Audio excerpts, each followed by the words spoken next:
함께 나눌 말씀의 제목은 성도의 삶의 목적입니다.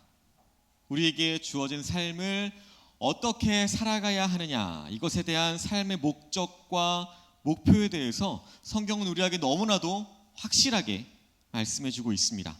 오늘 보면 31절에 나오는 말씀입니다. 그런즉 너희가 먹든지 마시든지 무엇을 하든지 다 하나님의 영광을 위하여 하라라고 말합니다. 바울은 삶의 의미와 가치를 아예 하나님께 영광을 돌리는 일에 두고 살았습니다. 바울이 기록한 성경 몇 구절만 보더라도 금방 알 수 있는데요. 로마서 14장 8절에 보시면 우리가 살아도 주를 위하여 살고 죽어도 주를 위하여 죽나니 그러므로 사나 죽으나 우리가 주의 것이로다 라고 했고요. 고린도전서 6장 19절 20절에 보시면 너희는 너희 자신의 것이 아니라 값으로 산 것이 되었으니 그런즉 너희 몸으로 하나님께 영광을 돌리라 라고 했습니다. 빌립보서 1장 20절 21절에도 보시면 살든지 죽든지 내 몸에서 그리스도가 존귀하게 되게 하려 하나니 이는 내게 사는 것이 그리스도니 죽는 것도 유익함이라 라고 말합니다. 그리고 오늘 본문 31절에서도 너희가 먹든지 마시든지 무엇을 하든지 다 하나님의 영광을 위하여 하라라고 말합니다. 이렇게 바울은 항상 가치 있고 의미 있는 삶을 추구하며 살았습니다. 오직 하나님의 이름만 높여드리고 예수님의 이름만 자랑하고 증거하며 살았던 바울입니다. 우리가 하나님께 영광을 돌린다, 이 말은 모든 생각, 우리의 모든 생각을 하나님께 두고 살아간다라는 것을 의미합니다. 하나님을 진실로 좋아하고 사랑한다라는 말입니다.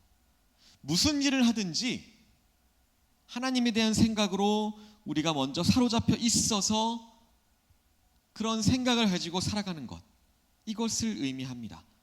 내가 어떻게 하면 하나님을 기쁘시게 할 수 있을까? 어떻게 하면 하나님의 이름을 내가 더 높여드릴 수 있을까? 어떻게 하면 내가 하나님의 뜻을 더 온전히 이루어드릴 수 있을까? 이렇게 늘 하나님만 생각하면서 하나님께서 좋아하실 일들을 하면서 살아가는 그것이 하나님께 영광을 돌리는 것이라는 겁니다. 나는 무엇 때문에 사는가? 나는 누구를 위하여 사는가?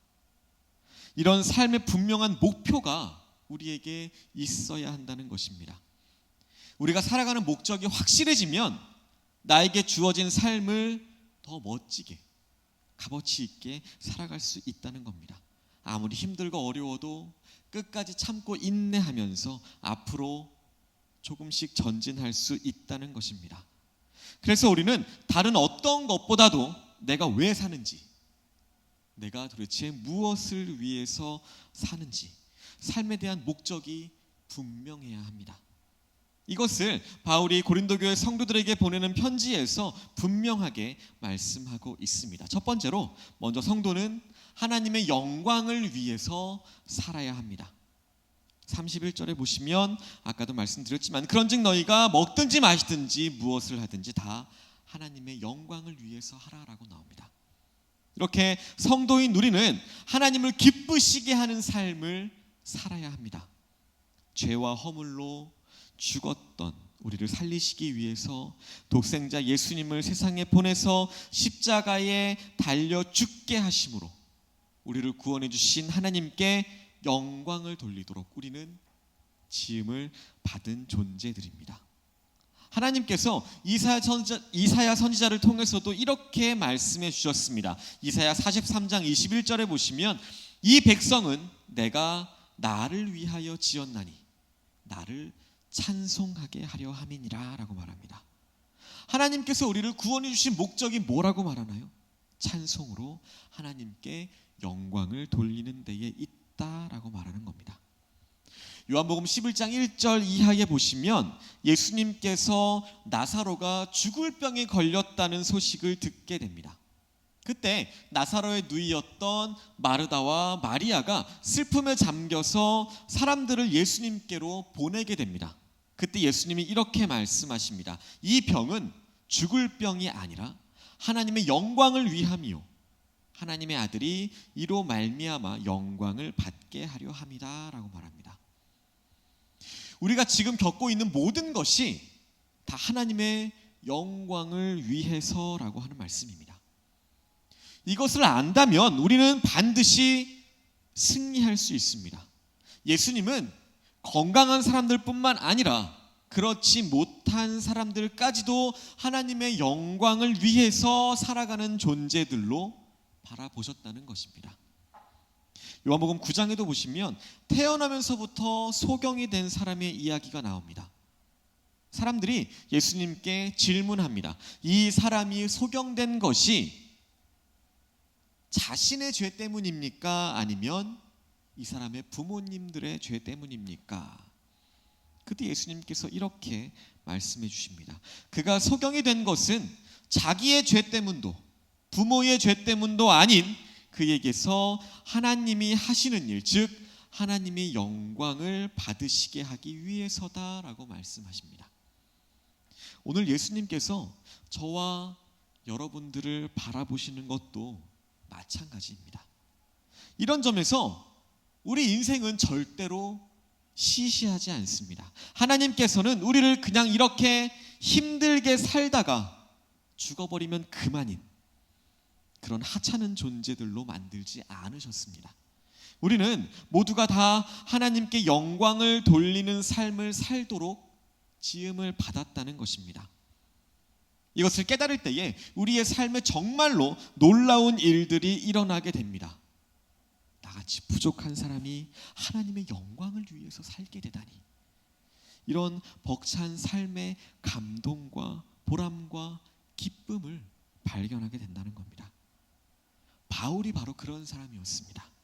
바울은 자신의 삶의 가치와 의미를 자신을 위한 것에 두지 않았습니다.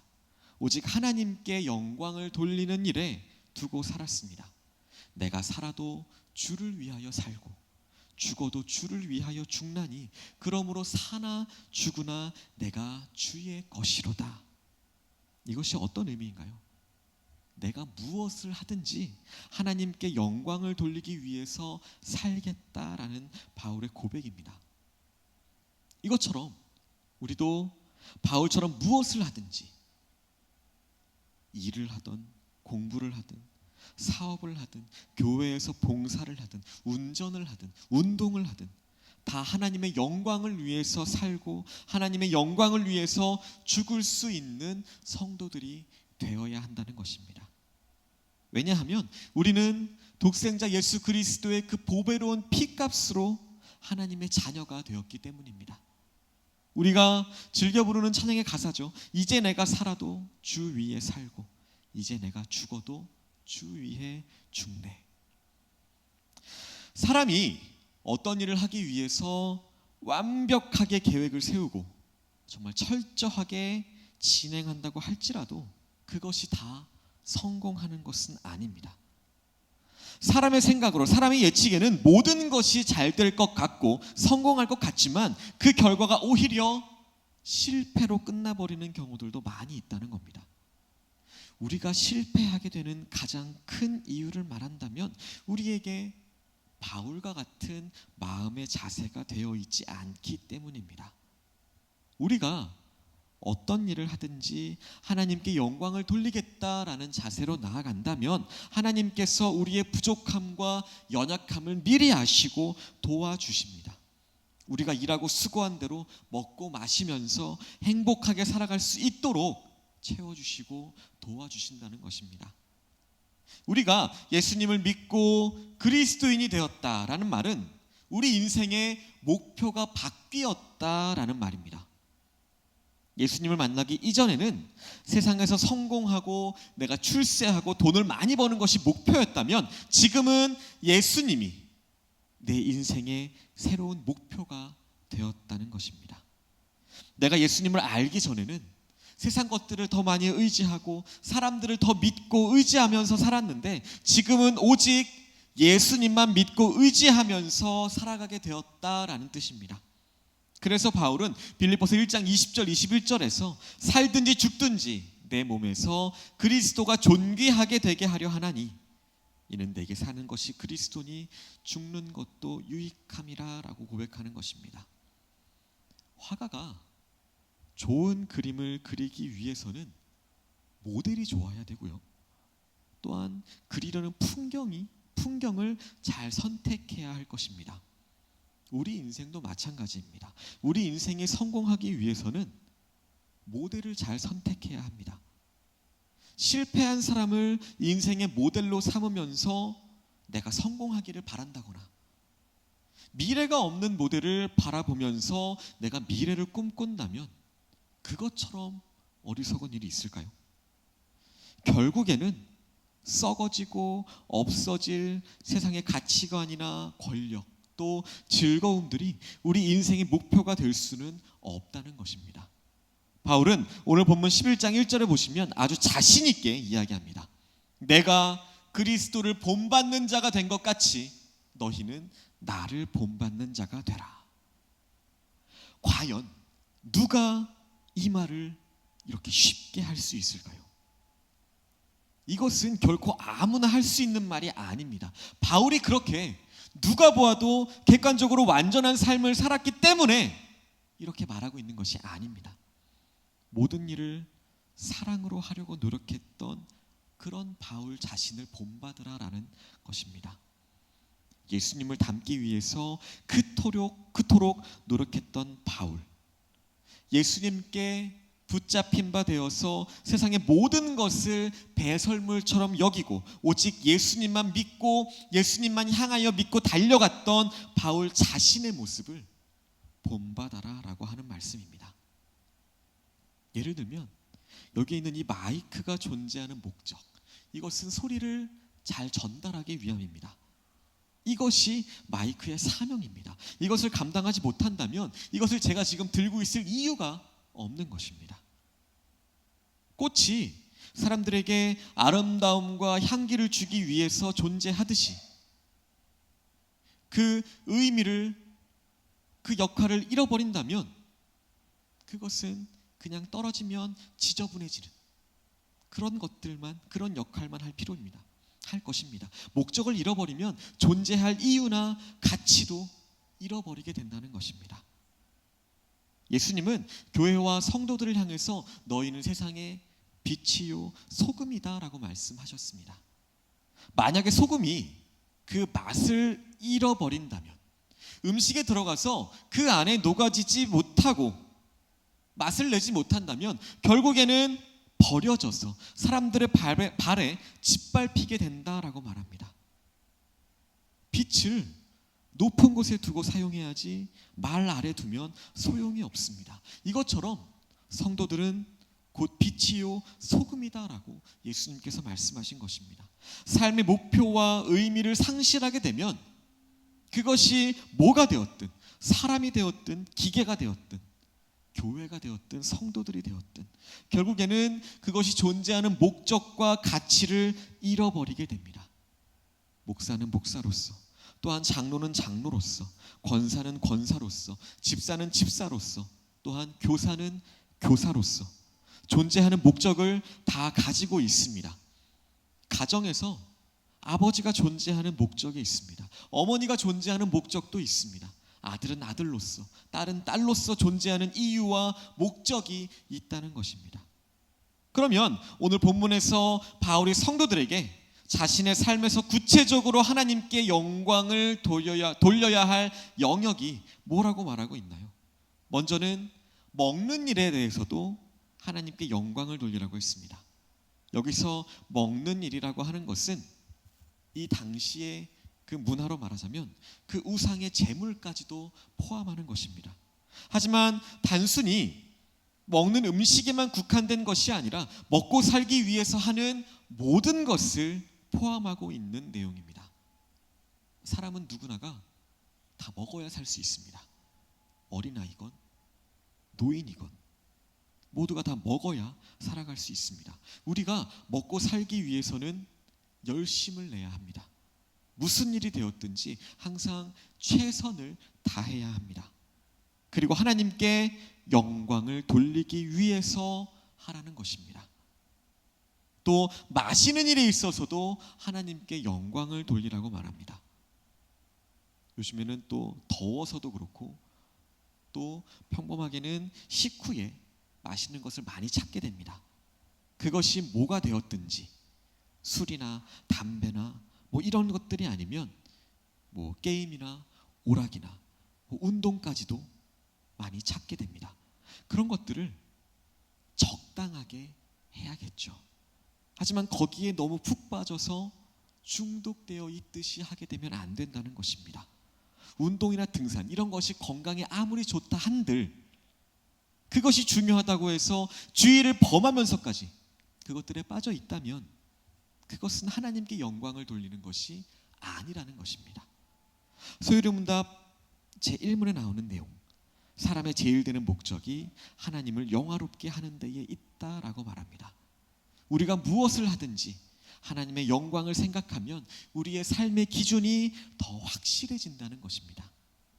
우리가 하나님 중심의 삶을 살아가면 우리 주변에 있는 사람들과의 관계까지도 좋아지게 될 것입니다.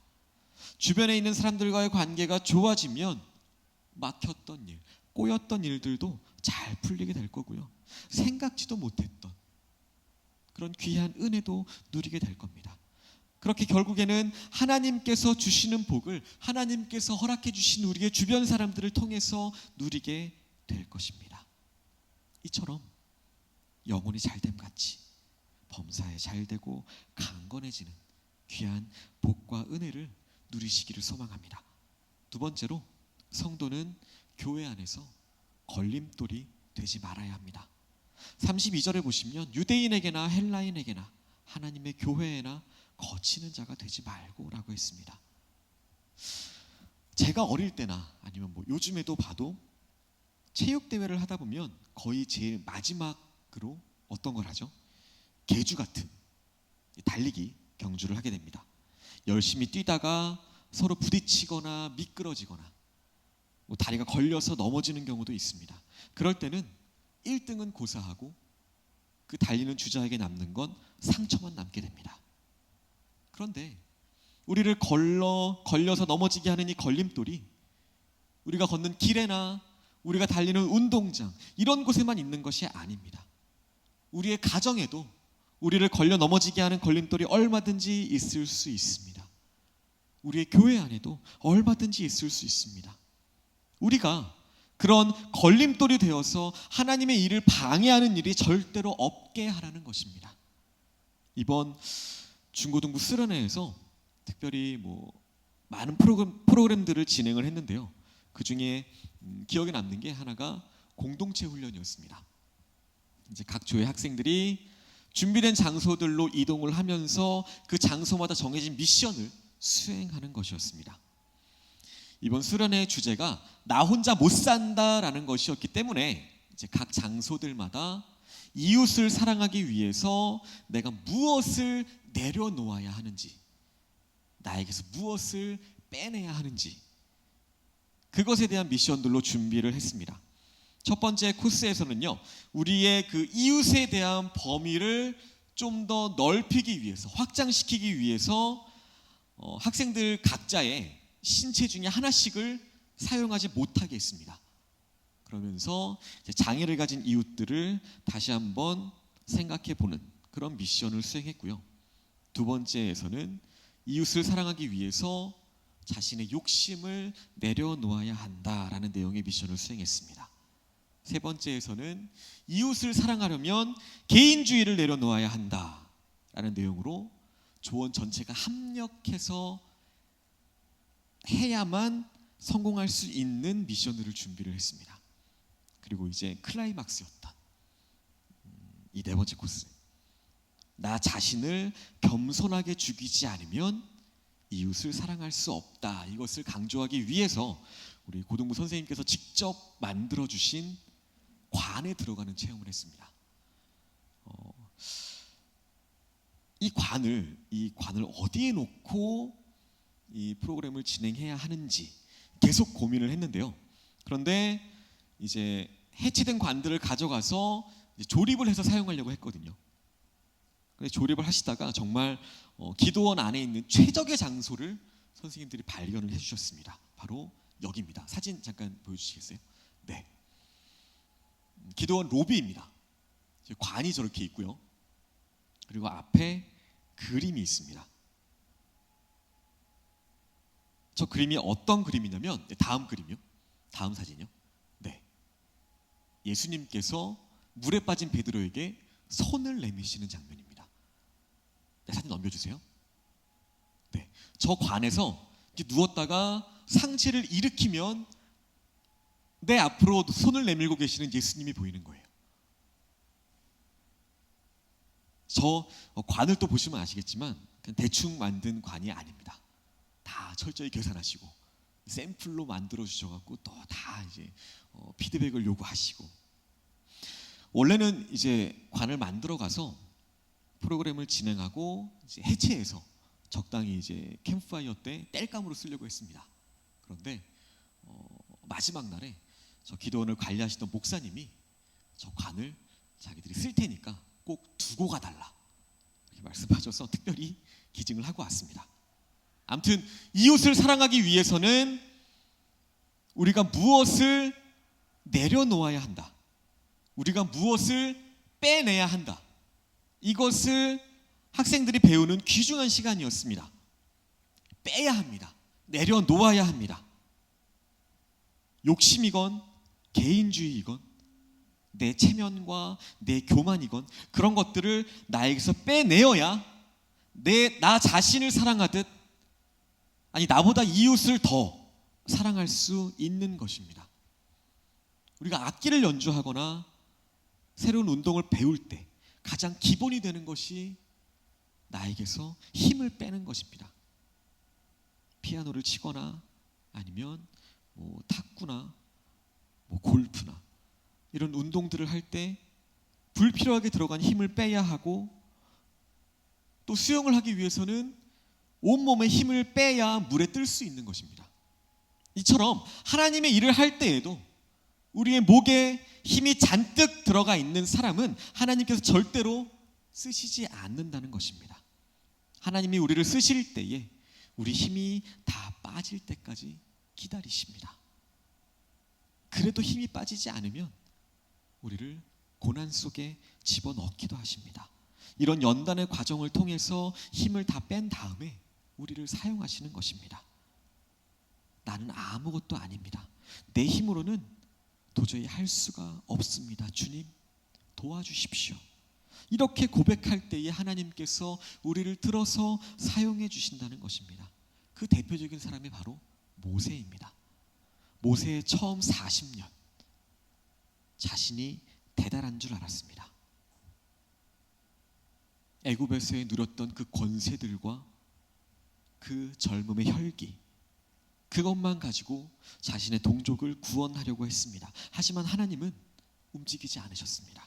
오히려 미디안 광야로 쫓겨나서 40년 동안 힘을 빼는 훈련을 거쳤습니다. 더 이상 힘이 없을 때 나는 아무것도 아닙니다, 아무것도 할 수 없습니다 라고 고백했을 때에 모세를 들어서 하나님께서 사용하셨습니다. 김장을 할 때도 마찬가지죠. 배추가 소금에 절여져서 풀이 죽어야 그 안에 간이 배고 맛이 나는 것입니다. 이런 것처럼 내가 죽어야 예수님의 향기와 능력이 생겨서 하나님이 마음 놓고 쓰실 수가 있다는 것입니다. 우리는 다른 사람들에게 걸림돌이 되어서는 안 될 것입니다. 우리 몸에 힘을 빼고 나는 아무것도 아닙니다, 나는 아무것도 할 수 없는 존재입니다, 이런 겸손한 자세로 살아갈 때에 하나님께서 우리를 사용해 주시는 줄로 믿습니다. 그래서 우리는 항상 스스로에게 질문해야 합니다. 내가 지금 방해꾼이 되고 있는가, 아니면 조력자가 되고 있는가? 나는 다른 사람을 세우는 사람인가, 아니면 걸려 넘어지게 만드는 사람인가? 화평을 이루는 사람인가, 아니면 풍파를 일으키는 사람인가? 바울은 어땠나요? 예수님을 믿기 이전에는 신앙생활을 하지 못하게 하는 걸림돌의 역할을 감당하고 있었습니다. 하지만 다메섹에서 예수님을 만난 후에는 변화되었고요. 하나님께 영광을 돌리는 삶을 살았습니다. 복음을 전하는 삶을 살았습니다. 성도인 우리는 걸림돌이 되지 말아야 합니다.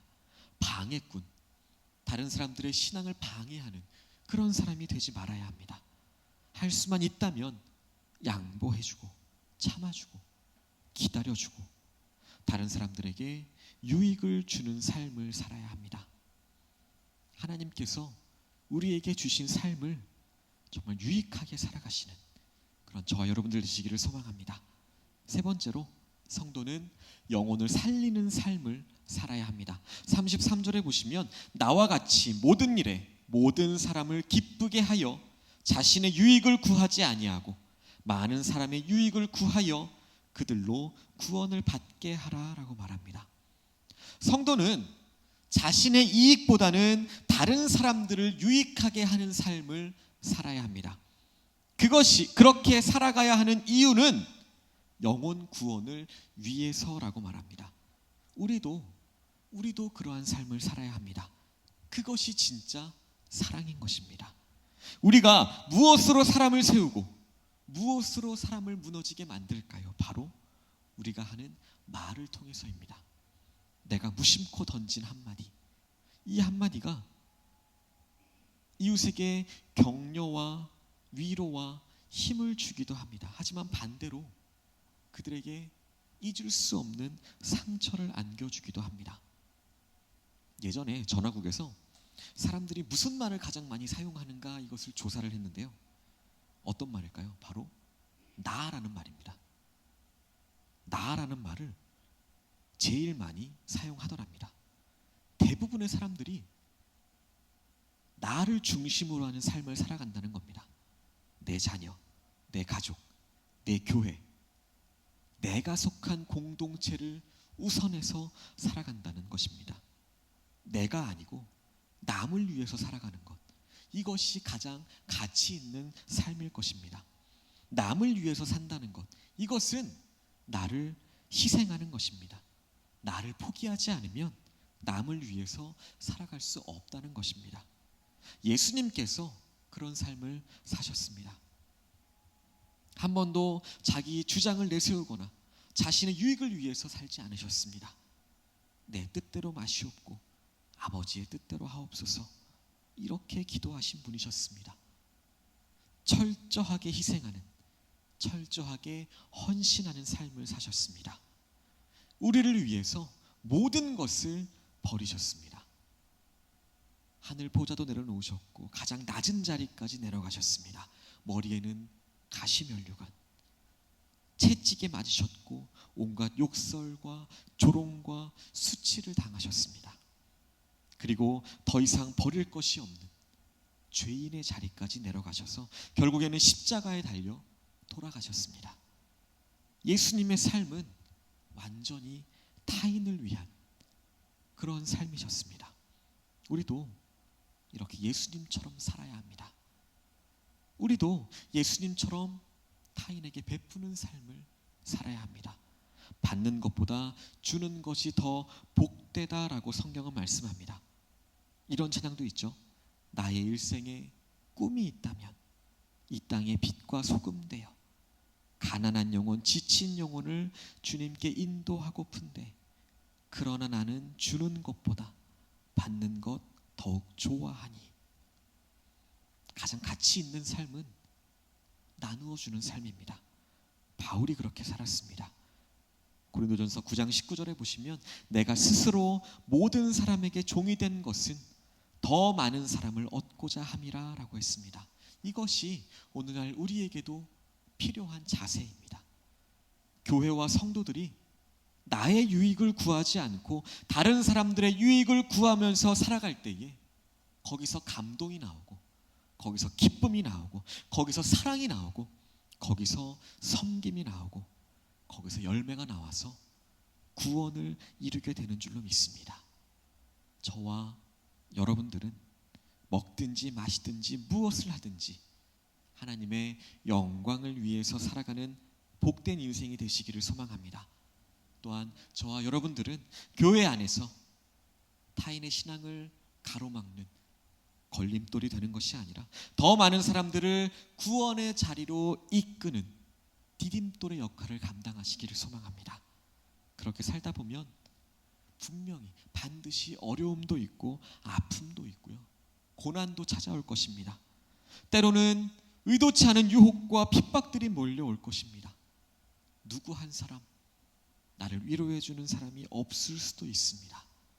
그래도 포기하지 말라는 것입니다. 끝까지 참고 인내하십시오. 은혜의 보좌 앞으로 나아가십시오.